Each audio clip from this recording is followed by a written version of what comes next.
खुलुमबाय बड'लेण्ड पाब्लिक रादाब नायगिरि नोंथांमोनखौ बरायबाय। मिरु UPPL नि ब्रैथि 3 बोसोरारि जथुम्माखौ क'क्राझारनि साखाथि सान्दामारिनि खाथि खालायावनो खुंनाय जागोन होननानै MLA लरेन्स इस्लारिया फोरमायदों। दिनै ब्रैथि 3 बोसोरारि जथुम्मानि थाखाय बानजाय आफाद दानाय जाबाय। फैगौ नभेम्बर दाननि जोबनाय फारसेथिं बे जथुम्माखौ खुंनाय जागोन। बानजाय आफादनि माखासे दालाइसा बानजाय आफादखौबो थाबैनो दाफुंनाय जागोन होननानै MLA लरेन्स इस्लारिया फोरमायबावो।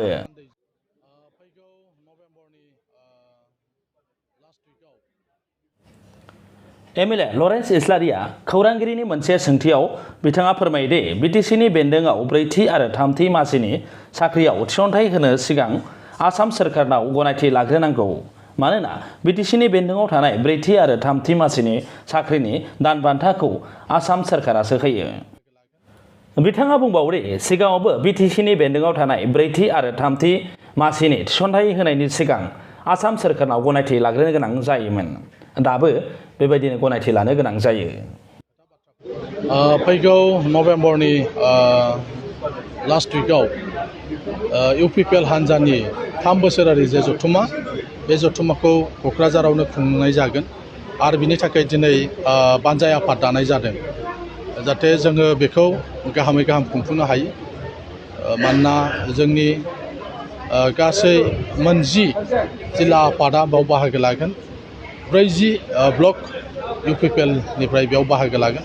गोबां रोजा रोजा बावहाय थान्दै जथुम्मायाव बाहागो लाफैगोन। गोनांथार आयदाफोरखौ सावरायनाय जागोन। सरकारनि आरो हान्जानि खोथा बाथ्राफोरखौ सावरायनाय जागोन। बेनिखायनो बे गासैबो हाबाफारिखौ मोजाङै खुंफुंनो थाखाय दिनै मोनसे बानजाय आफाद मिरुनिफ्राय दानानै होफैदों आरो फैबाय फुजानि उनाव जोङो जेसेबां दालाय आफाद दानांगौ बे दालाय आफाद दाफुंनायनि जे हाबाफारि बे हाबाफारिखौ मावफुंनाय जागोन। जायगाखौ क'क्राझारावनो खालामनाय जागोन। क'क्राझार सोहोरनि खाथियाव सान्दामारि ओनसोलावनो बेखौ खालामनो थाखाय जों थिक सानदों। सान्दामारिनि साखाथि फाखाथियावनो जोंनि बे हाबाफारिया जागोन। अपोजिसन पार्टिनि बेयो बानसावनायसो 3rd ग्रेड आरो 4th ग्रेड बेखौ BTC-आ होनो हायो। नाथाय माने साख्रि होनायनि सिगांनो स्टेटनिफ्राय एप्रुभ लानांगौ। मानो होननानै बुङोबा बिसोरनि जे बेथन बे बेथनखौ स्टेटनिफ्रायसो जों मोनगोन। बिनिखायनो जे 3rd ग्रेड आरो 4th ग्रेडखौ इन्टारभिउ होनायनि सिगां जाहाथे स्टेटनिफ्राय एप्रुभ लायो सेंसन लायो बे बाथ्राखौसो बुंनाय जादों। जे स्टेटनाव पारमिसन लानानैसो होनांगौ बायदिसिना बुंनाया बे नंखाय बाथ्रा। सिगांबो बेबायदिनो जाखादोंमोन स्टेटनिफ्राय एप्रुभ लानांगौ। मानोना थाखा फैसाखौ सोर हरगोन बिसोरनि बेथनखौ सोर होगोन स्टेटआनो हर।